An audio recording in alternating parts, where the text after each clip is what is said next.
বলো পাদু, আমি কি করব? একটার পর একটা ঝামেলা। তোমার কথা মতো নারকেল বেগমকে সব বিষয় সম্পত্তি লিখে দিছি। এখন দেখো আমার বৌদি কিডন্যাপ করে নিয়ে গেছে, আমার নিজের ছেলে। কিডন্যাপ করে নিয়ে গেছে? আর বলিস না ভাইপো, চিঠি লিখে থুয়ে গেছে। যদি 30 লাখ টাকা দাও তাহলে তোমার বউরে নিয়ে যাও, নালে বউর কথা ভুলে যাও। ও চিঠি লেখায় কোনো কাজ হবে না, ও নিয়ে কোনো টেনশন করেন না। টেনশন করো না মানে? ওরা যে শয়তান, আমার বউটারে যদি কিছু করে। কিচ্ছু করবে না, কারণ কি আপনার বউ ওদের খাজানা। হ্যাঁ, বউ যদি কিছু হয় তাহলে ওরা টাকা পাবে কোথা থেকে? বলছি বাবা, কি করব?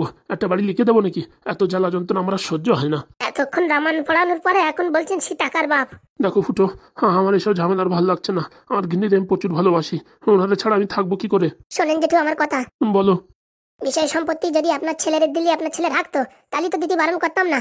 আপনি আপনার ইচ্ছা দেবেন কি না দেবেন সেটা বুঝে দেখেন। আপনি যদি বলেন এক্ষুনি আমি ওই নারকেল বেগম ম্যাডামের নামে আপনার নামে ট্রান্সফার করাই দিচ্ছি। না দিয়েও তো উপায় নাই। আপনি যে জমি জায়গা লিখে দেবেন সেটা তো আপনার ছেলের থাকবে না, সঙ্গে সঙ্গে ওই যে ওর বউ চৈতালি বিক্রি করে সব বিষয় সম্পত্তি নিয়ে যাবে। ও মান শয়তান আছে বললেই হবে না। এখন কি করব বলো? আমার কাছে তো কোনো উপায়ও নেই। উপায়ের কিচ্ছু নেই। আপনার ফোন করবে, দেখবেন ফোন করলে এবারে বলবেন যে মোটামুটি আমার বহুত দরকার নেই, আমার এমনিতে টাকা পয়সা নাই, ভালো হয়েছে ভাবা তুই নিয়ে গেছিস, নালি মোটামুটি আমি খরচা চালাতে পারতাম না, নিয়ে গেছিস ভালো করেছিস। আমি তোরে ভাবছি ফোন করে বলবো যে তোর মারে নিয়ে যা, এই কথাটা বলবেন, 2 দিন পরে আপনার বউ চলে আসবে। সত্যি বলছো? পাদুদার এক্সপেরিমেন্ট কোনোদিন লুজ হয় না। আমার মনটা যে বুঝ দিতে পারছি না। আরে যেটু একটু বোঝার চেষ্টা করেন। আপনার বউর যদি ওরা কিছু করে, মানে আমাদের জেঠিমার যদি ওরা কিছু করে, কোনো আঘাত পৌঁছায়, তাহলে কি ওরা টাকা পাবে? পাবে না তো, সে তো ওরা জানে। তোমার কথায় তো বাবা যুক্তি আছে। আপনি এই কান্নাকাটি বন্ধ করে দিয়ে ওই নারায়ণ জেঠুর সাথে আপনি ওই চার দোকানে যাই বসেন। ঠিক বলিছে পাদু, বাড়ি থাকলে আপনার মন খারাপ হবে। ওর থেকে চার দোকানে বসেন, লোকজন আসবে, কথাবার্তা বলবেন, ভালো লাগবে। আমি যে কি পাপ করেছি, একটার পরে একটা আমার পিছনে লাগিয়েই রয়েছে। 16 ইন্দুরির মতন ছাড়তিছেই না। এইবারে ছেড়ে দেবে, ছাড়ার সময় হয়ে আইছে। আর কটা দিন অপেক্ষা করুন, আর ওই 7 দিন অপেক্ষা করুন, সব ঠিক হয়ে যাবে। তুই জানিস 7 দিনের ভিতর ঠিক হয়ে যাবে। আরে ওনারা এখন একটু তেল মারছি মোটামুটি কান্নাটা বন্ধ করানোর জন্য। 2-4 দিন বৌড়ি ছাড়া থাকতে থাকতে অভ্যেস হয়ে যাবে। তারপরে ভাববে যে মোটামুটি ভালোই হয়েছে, ভগবান যা করে ভালোর জন্যই করে। এরকম কেন বললি? যারা যারা বিয়ে করেছে তাদের কাছে শুনেছি বিয়ে করলে নাকি জীবন পুরো কান্দে যায়। এই যেটু তো এত বছর বিয়ে করেছে, জীবন তো কান্দেনি। তোমার চোখের সামনে কান্দাকান্দি হচ্ছে, তুমি বলছো মোটামুটি কান্দাকান্দি হয়নি? আরে ও তো দুঃখে পড়ে কান্না করছে। শোনো, প্রেম প্রীতি যারাই করবে কানবেই। মানে তুই কি বলতে চাচ্ছিস আমিও কানবো?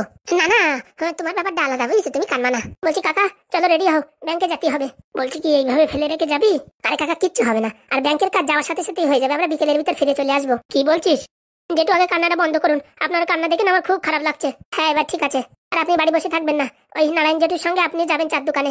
হ্যাঁ আমার সাথে গেলে তো ভালোই হয়। একা একা বসে থাকে, আমার বন্ধু মাঝে মাঝে আসে, আর সঙ্গে যদি একজন থাকে না খুব ভালো হয়। বলছি মামা, চার দোকানে কোনো অসুবিধা হচ্ছে না তো? না না ভাগ্নে, তুই যেরকম ফর্মুলা দেখাই দিছিস সেরকম মিশাই মিশাই দিচ্ছি, মোটামুটি ভালোই হচ্ছে। আমি বুঝেছো, ওই ব্যাংকের থেকে টাকাটা ট্রান্সফার করে আসি। যা বাবা, সাবধানে যাস। চল তাহলে পাদু। হ্যাঁ বলছি বাবা, ফোন আসলে আমি তাহলে ওই কথাই বলবো। একদম। চলে পাদু চল, তাড়াতাড়ি চল। আবার তাড়াতাড়ি না গেলি পারে মোটামুটি জাতি জাতি 12টা বাজে গেলি, তখন কবে লাঞ্চ টাইম এ টাইম ও টাইম, তখন ঝামেলা আছে। বলছি বাবা, কাগজপত্র সব ধরেছো তো? হ্যাঁ ধরেছি। বলছি এই পরশুদিন একটা চেক বই আইছে, সে চেক বইটাও নিয়ে যাবো? নিয়ে চলো, চেকের কোনো দরকার নেই, এমন প্যাস মারবো না, ওদের চেক ফেক কিচ্ছু লাগবে না। কি বলছিস পাদু, এত টাকা তুই চেক ছাড়া কি করে উঠাবি? সে তুমি দেখো। সত্যি বাবা, তোর মাথায় যা বুদ্ধি, আর কি বলবো। বললি হবে, ঠেলা আছে, খরচা আছে। বলছি কি তোর যাওয়ার দরকার নেই, বুঝছিস, তুই বাড়ি থাক। কেন? একটু আগে বললে আবার নিয়ে যাবা? ঝ্যাবনা কাকার বউ শরীর ভালো না, তুই বাড়ি থাক। ডাক্তারের সাথে তোর আবার সরু লাইন আছে তো, বুঝিস, তুই থাকলে ভারী কায়দা হয়। তা ঠিক বলিস, ও ডাক্তার আমার গুরুদেব মানে, তাই নাকি? ডাক্তারের কাছে একটা মাদুলি বিক্রি করবো, বুঝিস, 1 লাখ টাকায়। কি বলছিস? হ্যাঁ ঠিকই বলছি। ওই ঝ্যাবনা কাকার বউ যখন ছেলে মেয়ে হবে না, তখন ওখান থেকে টাকা পুরো মাইনাস হয়ে যাবে, আমাদের আর টাকা ফাঁকা দেওয়া লাগবে না। এটা সম্ভব? দেখে নে, কল বাধায় রাখিছি, খালি সময়ের অপেক্ষা। আরে হ্যাঁ, ও যা করিস এটা বলার বাইরে। চলো বাবা তাড়াতাড়ি চলো। হ্যাঁ হ্যাঁ তুই বেরো, আমরা আসছি। চল রাস্তা অব্দি এগোয় দিবি, চলো। তালি কাকা আপনি দোকানে যান। আচ্ছা বাবা। আর পাদু যা বললো, ফোন আসলেই যেরকম বলার কথা বলিস সেরকম বলে দেবেন। ঠিক আছে, চলেন। ওদিকে কাস্টমার সব অপেক্ষা করে আছে। ঠিক আছে মামা, যাও ভালোভাবে ব্যবসা করো। 2-4 দিন পরের থেকে আমিও কাজে লাগে পড়বানি। এই ঝুট ঝামেলার ভিতরে আর দোকানে আসতে পারছি না। আরে যে কাস্টমারই আসে সব তোর নামই বলে, আর কি বলবো, এখন যে করেও হ্যান্ডেল ট্যান্ডেল করছি। আর 2-4 দিনের ব্যাপার, তারপরে আমি একদম মনোযোগ দিয়ে কাজ করব। চলেন তাহলে। হ্যাঁ চলো। কি হলো, দাঁড়ায় রয়েছিস? বলছি ঝামনার একটু বলে গেলে হতো না? ও ঘরের সামনেই রয়েছে, চল। কেন, ওখানে আবার কি করছে? ওখানে একটা তুলসী গাছ পুচ্ছে, ওর বউ নাকি রোজ দিন পুজো দেবে। যাক বাবা, একটু সদ্গতি হয়েছে।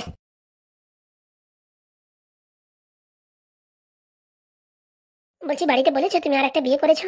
আর বলো না, বলবো বলবো কিন্তু বলার সুযোগ পেলাম না। বলবো বলবো বলার সুযোগ পেলাম না মানে? আরে গিন্নি তুমি টেনশন নিয়ে না, এই 2-4 দিনের ভিতর বলে দেবো। তুমি আবার মনে মনে এই ভাবছো না তো যে দুদিকে সংসার চালাবে, এদিকেও ওদিকেও? আরে না না, কি যে বলো তুমি, ওটা তো কাগজপত্র সব রেডি হয়ে গেছে, এখন বউর সামনে বলতে একটু ভয় লাগতেছে। ভয় লাগতেছে? তাহলে আমার বিয়ে করেছো কেন? আরে বাবা টেনশন নিয়ে না, বললাম তো 1 সপ্তাহের ভিতরে সেটেলমেন্ট করে দেবো। তুমি এখন বাড়ি জানাও নি তুমি একটা বিয়ে করেছো? বললাম না কালকে বলবো, তা মোটামুটি রেগেছিল বলে আর বলিনি। ভাবিছি কি হাতের মাথায় যা পাই তাই দিয়ে গুদুম করে বাড়ি দেয়নি, কি এর জন্য আর বলিনি। সত্যি না? তোমার আর কি বলবো। আরে বাবা তুমি কোনো টেনশন নিয়ে না, সব ঠিক হয়ে যাবে। কি করে ঠিক হয়ে যায়? আরে বাবা সকাল সকালই ওদের আজকে ফোন আসছে, আজকে বুঝেছো ওরা ব্যাংকে আসছে, টাকা পয়সা সব লেনদেন হবে। কি বলছো? আজকে আমি টাকা পাবো? হ্যাঁ গো হ্যাঁ, তার জন্যই তো আমি তড়িঘড়ি করে চলে আসলাম, ও কাজে আরো ধ্যান দিইনি। ঠিক আছে, ও 2 দিন পরে বললেও কোনো সমস্যা নেই, তুমি টাকাটা আগে ব্যবস্থা করো। বলছি পুরো টাকাটা আমার নামে করা যায় না? দেখছি যতদূর পারি চেষ্টা করার। বলছি টাকা তুলে নিয়ে আমরা চলে গেলি হয় এখান থেকে? আর কোনো দরকার নেই, বুঝেছো আমরাও মোটামুটি সব প্ল্যানিং করে ফেলেছি। আমার সঙ্গে আর 2-4 জন আছে, তাদেরও কিছু দিতে হবে। আর ওই কাগজে সব সই স্বাক্ষর করাই না ওদের, ওখানে কাগজে লেখা থাকবে যে আমরা মোটামুটি টাকাটা একজনে দান করে দিচ্ছি, যে আমার লাস্ট বউ ছিল তাকে আমি দান করে দিচ্ছি। সেটা লেখা থাকবে ইংলিশে অন্যরকম ট্রান্সলেশন করে, মোটামুটি ওরা ওই গুগল ট্রান্সলেটর দিয়ে দেখেও মোটামুটি বুঝতে পারবে না। আর হাগু তো এরকম পড়াশোনা জানে না। আর ওর সাথে একজন আসলো, সেও মানে বেশি পড়াশোনা জানে না, এর জন্য মোটামুটি অসুবিধা হবে না। বলছি ওর ছেলেটা কিন্তু বিশ্ব পথ পাকা, ও মালটা আসলে কিন্তু ঝামেলা। আরে যেই আসুক, এমন কড়া ভাবে লেখা, ও পড়ে মানে বুঝতে গেলে দাঁত ভেঙে যাবে। শুনেছি নাকি ওর ছেলেটা নাকি পড়াশোনায় ভারী হুঁশিয়ার। আরে কোন ক্লাসে পড়ে? এই তো ছোট্ট, বেশি বয়স না। তাহলে ও নিয়ে তুমি চাপ নিও না, ও মামুলি ইংলিশ তো যে কোনো কেউ পারে, এটা একটু অন্য ভাষায় মোটামুটি ট্রান্সলেট করা হয়েছে, বুঝতে পারিস? আমি সব কাঁচা কাজ করি না। সত্যি না? তোমার এখন আমার আই লাভ ইউ বলতে ইচ্ছে করছে। বলি ভালো। না না, বিকেলবেলা যখন টাকা আমার নামে ট্রান্সফার করে দেবা তখন বলবো। ঠিক আছে। বলছি এসব কাজবাজ হয়ে যাওয়ার পরে কিন্তু আমরা ঘুরতে যাবো। সেসব কথা বলতি, আমরা ওই 1 সপ্তাহের জন্য দার্জিলিং ঘুরে আসবো। ঠিক আছে। বলছি কি আজকে আমি কষা করে মাংস রান্না করে রাখছি, হ্যাঁ ঠিক আছে? তুমি আসার পরে গরম গরম খাবে। ঠিক আছে। জামাই রাজা। হ্যাঁ বলেন বাবা। বলছি কি ওরা টাকা দাও, বাজার করবো। ও মা, কালকে সকালেই তো মোটামুটি 10,000 টাকা দিলাম। তাই তো বাবা, কালকে সকালেই তো টাকা দিল। কেন এই কদিন ধার দেনা হয়নি দোকানে? সেসব ধার দেনা মেটাতে হয়নি? ও তাই নাকি? বলছি এখন তো নেই আমার কাছে, বুঝেছেন? ওই ব্যাংকের থেকে আসার সময় টাকা নিয়ে আসবো, তখন দেবো। ঠিক আছে, তাহলে আমি বকুলের দোকানে বাকি করে রাখছি। ঠিক আছে ঠিক আছে, করে ফেলেন, কোনো সমস্যা নেই। বলছি বাবা, তোমার কাছে আমি টাকা চাইছি, তোমার আবার খারাপ লাগছে না তো? না না, কিসের খারাপ, আপনি সিনিয়র মানুষ, চাইতেই পারেন। শোনো, টাকা পয়সা পারি পারে আমি যখন সুদের ব্যবসা করবো সব টাকা সুদাই দেবো, তুমি টেনশন করো না। ঠিক আছে। আবার বাবা তুমি সুদের ব্যবসা করবা? একবার লস খাইছি বলি কি সববার লস খাবো নাকি? আর এবারে অত টাকা দেবো না তো, জিনিসপত্র বন্ধক রাখে টাকা দেবো। আরে করুক তো, সুদের ব্যবসা ভালো টাকা, দেখেছিস? জামাই ব্যাংকে কাজ করে জানে সুদের ব্যবসা ভালো টাকা। বলছি কি তুমি একদিন বাবাকে শিখিয়ে পড়িয়ে দিও। হ্যাঁ হ্যাঁ, আজকেই দেবো। ঠিক আছে কিনে আমি তাহলে আসি, হ্যাঁ লেট হয়ে যাচ্ছে। আচ্ছা, ভালোভাবে এসো। ঠিক আছে। বলছি বাবা, পট করে 1 কেজি খাসির মাংস আনো তো। সে তো অনেক টাকা দাম রে মা। সে যা দাম হয় আনো, তোমার জামাই এবার খাসির মাংস খেতে ভালোবাসে। আজকে টাকা স্যাংশন হয়ে যাচ্ছে, টাকাই টাকা, কখন কত টাকা খরচা করবা, সারাদিন মাংস খালিও শেষ হবে না। সত্যি বলছিস মা? আজকে হাতে টাকা পাবো? হাতে না পালিও পাতে পাবা। পাতে পাবো মানে? আজকে আমার নামে টাকা ঢুকছে, কালকেই আমরা টাকা তুলে ফেলবো। বাবারে বাবা, ভগবান আমার দিক মুখ তুলে তাকাইছে, কালকের থেকে আমি সুদের ব্যবসায় লেগে যাবো। কত লোকজন টাকা চাইছে, কেবল নাই বলে দিতে পারছি না। বুঝে শুনে দেবা, আগে তোমার জামাইয়ের কাছে শিখে তারপর দেবা। বলছি মা, কয় টাকা দে না, ওই সম্পদ দোকানে কয় টাকা পাবে? আরে ধুর, তুমি বাকি করে রাখো এসো তো। বলছি না কালকে সব টাকা দিয়ে দেবা, দোকানে গিয়ে বলো কালকে কত লাগবে, কার কি বাকি আছে সব ক্লিয়ার। ঠিক আছে। রাত পোহালেই সকালে পাবো অনেক অনেক টাকা, সেই টাকা দিয়ে ব্যবসা করব, সুদের ব্যবসা হাতা। এত যে আনন্দ লাগতেছে তা বলে বোঝাতে পারবো না, এরকম শান্তি লাগতেছে। এই শান্তি খালি দুটো কাজেই লাগে, এক জম্বের জোরে হাগা লাগলি পারে সে হাগু করে শান্তি পাই, আর এই যে মোটামুটি এতগুলো টাকা পাবো, কি শান্তি। বলছি তোমাদের কেন টাকা লাগবে নাকি? দিবানি আমি, নেবা? ইস দেবো না, টুকি।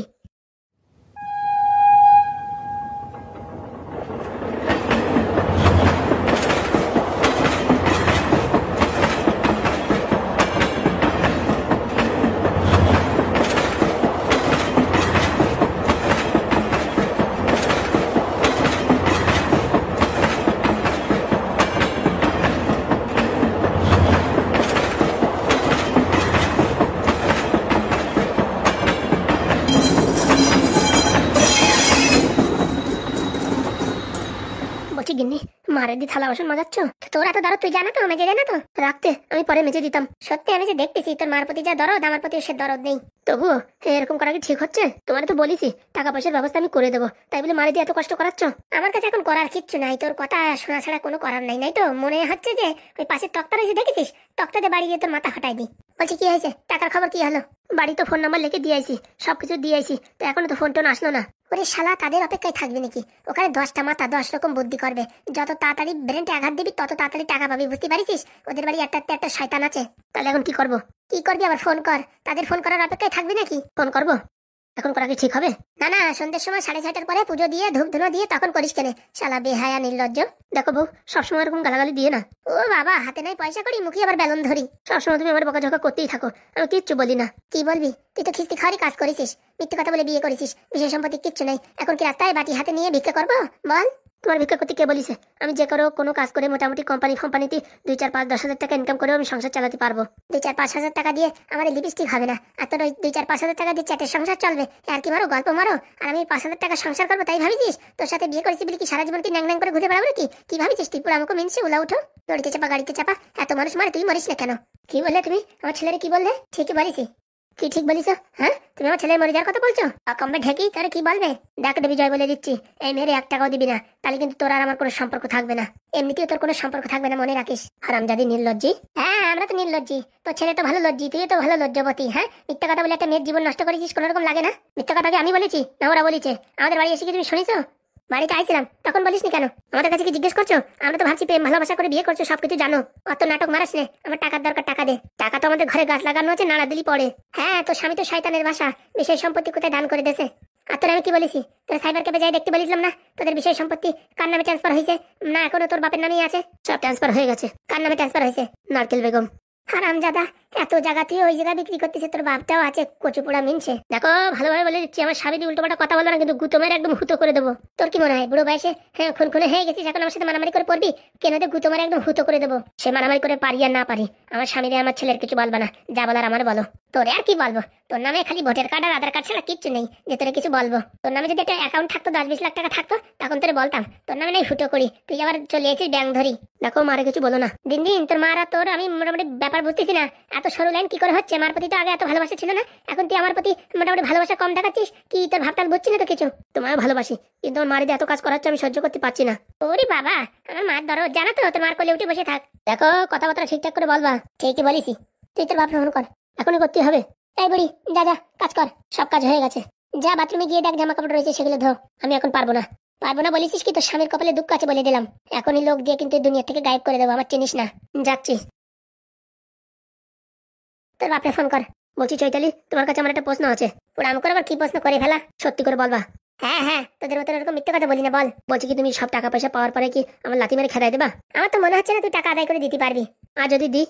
টাকা দিলি তোর সাথে ভালোভাবে সংসার করবো, আর না দিলি লাথি মেরে খেদাই দেবো। আমার মনের ভিতর সাড়া দিচ্ছে যে তুমি টাকা পালিয়ে আমার সাথে সংসার করবা না। শোন, তুই এক কাজ কর, ওই আমাদের চৌমাথায় একটা চটের বস্তা নিয়ে আর 2-3টে আংটি নিয়ে, বুঝছিস, হাত দেখার ব্যবসা শুরু কর। তুই মনের কথা সব জানিয়ে ফেলাচ্ছিস, বড় জ্যোতিষ হয়ে গেছিস তুই। না না, আগে তুমি যেরকম আমার ভালোবাসতে, সোনা পাখি ময়না পাখি বলতে, এখন তুই তো গাড়ি সবসময় ঝগড়া ছাড়া কিচ্ছু করো না। ঝগড়া করবে না তো কি করবে? তোমার কি কোলে তুলে নাচবো? হ্যাঁ, বিয়ে পরে কি দেছো? সোনা দানা দিছিলে কটা কিনে, তাও বন্ধক রাখে টাকা নিয়ে এসো। হ্যাঁ, কি দেছো বলো, কি দেছো? মানুষের সবসময় তো একই রকম যায় না, আমাদের পরিস্থিতি আগে খুব খারাপ ছিল, এখন দেখো ভালো। ওহো, বিশাল ভালো। নারকেল বেগমদের সব বেঁচে কুচি দিয়েছে না, ফ্রিতে দিয়ে দিয়েছে। আচ্ছা, তোর বাবা বললো যে অনাথ আশ্রমে দান করবে, তো নারকেল বেগম কি অনাথ আশ্রম চালায়? ওসব আমি জানি না। তুই এখনই ফোন লাগা, তোর বাপে এখনই ফোন লাগা, লাউড স্পিকার দে। কি হয়েছে? ফোন আইছে? পাদু যা যা বলিছে তাই তাই বলো। ঠিক আছে, লাউড স্পিকার দাও। হ্যালো। বলছি কি, বাড়ি চিঠি দেখে আসলাম, সেটা দেখোনি? দেখেছি। ফোন করলে না যে? কি জন্য ফোন করবো? টাকা পয়সা দিতে পারবো না তো কিসের জন্য ফোন করবো? আমার কাছে ফোন দে। নাও। হারামজাদা পোড়া মুখ মনীষে বুড়ো, তোর বউর জন্য কোনো দরদ নেই? দরদের কি হবে, টাকা পয়সা নেই এখন। ভালোই করিছে, বিজয় নিয়ে গেছে। আমি এখন একটা অনাথ আশ্রমে যেয়ে ওখানে থাকবো তাই ভাবিছি। কেন, তোর বউর জন্য তোর মন খারাপ করছে না? মন খারাপ করে আর কি লাভ হবে? আমার কাছে টাকা পয়সা নাই। এমনি আমি ভাবিছিলাম বিজয়ের ফোন করে বলবো যে তোর মার দায়িত্ব এখন তুই নে, আমি আর পারবো না, বয়স টয়স হয়ে গেছে, আমি আর এখন মোটামুটি কাজ বাজও করতে পারবো না, আর টাকা পয়সা জমি জাতি বিক্রি করে যা পাইছি 4টে অনাথ আশ্রমে দান করে দিছি। এসব নাটকের কথা বলবি না, আমাদের জানা আছে তুই জমি কারে বিক্রি করেছিস ওই নারকেল বেগম। হ্যাঁ, সে তো ঠিক। এত টাকা পট করে কে দেবে? নারকেল বেগম ছাড়া তো আর কেউ দিতে পারবে না। তাই নারকেল বেগমের কাছে কম দামে বিক্রি করে দিছি, আর যে টাকা পাইছি সে টাকা মোটামুটি এতক্ষণ সব ওই অ্যাকাউন্টে পড়ে গেছে, বুঝতে পারিস? আপনি কি কাজটা ভালো করেছেন? আপনার একটা মাত্র ছেলে, তাকে বিষয় সম্পত্তি না দিয়ে এইভাবে জমি জমা বিক্রি করে অনাথ আশ্রমে দান করে দিয়েছেন। কি আর করবো, একটা কুলাঙ্গার জন্ম দিছি, ওর টাকা পয়সা না দিয়ে এত ঝামেলা, আর টাকা পয়সা দিলি ও তো আমার মারে খাবে। তাহলে আপনার বউ যদি এখন এই পৃথিবী ছেড়ে চলে যায়, কোনো দুঃখ নেই তো? কিসিরা দুঃখ? এই পৃথিবীর বুকে কে আর চিরদিন থাকবে? যার কপালে যে কয়দিন লেখা সেই কয়দিন, তাছাড়া আর কি। আমার গিন্নিও যাবে, আমিও যাব, ওইসব ভেবেতে কোনো লাভ নাই। তা যখন যা সময় আসবে সে উঠে যাবে, আবার কি। আর তোমরা কি ভাবছো, তোমরা কি চিরস্থায়ী? তোমাদেরও সময় আসবে। ওর সাথে কথা বলে কোনো লাভ নেই। আরে ধর, তোর বাবার সাথে কথা বল, তোর বাপ 1 নম্বরে হারামজাদা। হ্যালো, বল। বলছি এইসব কাজ তুমি করতে পারলে, সব জমি জমা বিক্রি করে টাকা পয়সা দান করে দিলে। কি আর করব, তোর মতন যে একটা সুপুত্র জন্ম দিছি, আমার সারা জীবনের গর্ব যে তোর মতন ছেলে আমি জন্ম দিছি। ভালো করনি বাবা, আমাদের সুখের জীবনের ভিতরে তুমি বিষ ঢেলে দিয়েছো। সুখ, তোর সুখ কোনোদিনই হবে না।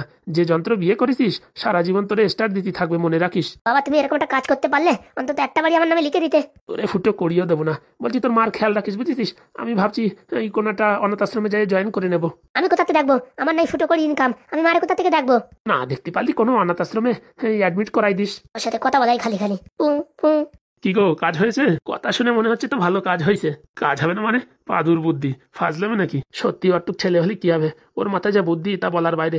আমি তো এইটুক সাধারণ জিনিস তাই মাথায় আনতে পারিনি। অটুকু বলে না, ওটা একটা ইন্টেলিজেন্ট মাল। আমি তো ভাবছি ও এদেশে থাকবে না, ওরা আমেরিকাতে খবর পালি যে কোনো সময় নিয়ে যাবে। আমারও সেই মনোধারণা। যাক বাবা, একটা টেনশন ফ্রি হয়েছে।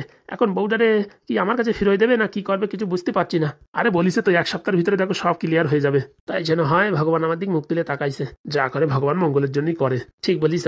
বলছি গরম গরম 1 কাপ চা দেবো নাকি? দাও, শরীরটা কিরম চাঙ্গা হয়ে উঠিছে। দিচ্ছি, দাঁড়াও। পাদু আসলি পারে ছোট্ট করে একটা পিকনিক করতে হবে না। ও যে আমার কাজ করে দিয়েছে তা বলার বাইরে। ও আবার চলে যাবে কলেজে, আমার টেনশন যে ও চলে গেলে এদিকে কে সামলাবে। কেন, ফুটো রয়েছে, হাগু রয়েছে, ঢ্যাবনা রয়েছে, যে যতই থাক ওই পাদুর সাথে বুদ্ধিতে কেউ পারবে না। তা ঠিক বলিস। দেখো আজকে ওর বাবার টাকা আনতে গেছে, যে করে হোক কলে বলে তুলেই নিয়ে আসবে। 2 জন প্রথম যাই পারি নাই, ফেরত চলে আইছে। হ্যাঁ, আর বলো না, আমার তো সব ঝামেলা তোই পাদুই বাঁচালো। এখন আবার এই ঝ্যাবনার কি হয়, ছেলে হয় না মেয়ে হয়, সেটা আর এক টেনশন। সেটাও কম জিনিয়াস হবে না যা শুনতেছি। ঠিক বলিস। এই দিন দেখার জন্য তোর আমি বিয়ে করেছি তাই না? এখন আমার বাপ যদি সব বিষয় সম্পত্তি বিক্রি করে অনাথ আশ্রমে টাকা দান করে দেয়, আমি কি করবো বলো? বলছি কি তোর ভাবটা ভালো ঠেকছে না, তুই আবার তোর বাপের সাথে মিলে ঝিলে নাই তো? কি যে গিন্নি বলো, বলছি কি চলো এসব জিনিস ছাড়ো, ছেড়ে দিয়ে আমরা ভাড়া বাড়ি থাকি আর 2 জনে কষ্ট করে টাকা ইনকাম করে সংসার চালাই। তুই আমার কি ভাবিস আমি সিনথারিং কাজে যাবো, না লোকের দোকানে লেবারি কাজে যাবো, না লোকের দোকানে কসমেটিকের দোকানে কাজ করবো? তাই ভাবিস আমার এই চেহারা, আমার এই রূপ, এই গ্ল্যামার দেখে তোর কি মনে হয় আমি লোকের দোকানে কাজ করবো? হারামজাদা পুরামকো মিনসে উলা উঠো। তাহলে তোমার কাজ করা লাগবে না, তুমি বাড়ির কাজ সামলাও, আমি যে কোনো একটা কাজ করে সংসার চালাবো। তোর ওই চ্যাটের সংসার করার দরকার নেই। চৈতালির এত দেখতে খারাপ না, তোর মতন 10টারে ডিভোর্স দিলে এখন চাকরিওয়ালা ছেলের সঙ্গে বিয়ে করতে পারবো, বুঝতে পারিস? আসল কথা তুমি আমার কোনোদিন ভালোবাসোনি, সব দিন আমার টাকারই ভালোবাসিত। হ্যাঁ সেটাই সত্যি, এতদিন পরে বুঝতে পারিস কেমন লেখাপা? সত্যি চৈতালি তুমি এরকম করবা আমি কোনোদিন ভাবতে পারিনি। কালকে তোমার মনের ভিতর বলছে যে তুমি আমার ভালোবাসো না, আমার টাকারই ভালোবাসো। ওহো, তোর যে চ্যাটের টাকা আছে 2 টাকা 50 পয়সা, তোর আমি টাকারে ভালোবাসতে যাবানি। ভালো করলে না, তুই যা আপনার করে নিস, ডিভোর্সের কাগজপত্র রেডি কর। আমি আর তোদের এই সংসার টানতে পারবো না, আমাদের বাড়ি থেকে এক্ষুনি বেরোয় যাবি। আর একবার ভেবে দেখো, আমরা অনেক কষ্ট করে হয়তো এই সংসারটা টিকায় রাখতে পারতাম। আমারও তো চ্যাটের ধৈর্য নাই, বুঝতে পারিস? তোর অনেকবার সুযোগ দিছি, সুযোগের সদ্ব্যবহার করতে পারিসনি। এখন ঠিক আছে, কাট আউট হয়ে যা, বিকেলবেলা ডিভোর্স পেপারে সই করে দিয়ে পালাই যা। আমি কোনো ডিভোর্স পেপারে সই করবো না। তুই করবি, তোর বাপ করবে, তোর মা করবে, তোর 14 গোষ্ঠী করবে। আমি যতদিন বাঁচবো শুধু তোমায় ভালোবাসবো। তোর ভালোবাসা নিকুচি করেছে। মনে রাখো আমি তোমার ডিভোর্স দেবো না, তুমি আমার যতই ডিভোর্স দেওয়ার চেষ্টা করো। দেখে নিস। কাজ করতে হবে, যাওয়ার আগে কিস্তি মাত করে দিয়ে যেতে হবে। এর ছেলেরে আর মারে 2 জনেই পাগল বানাই দেবো।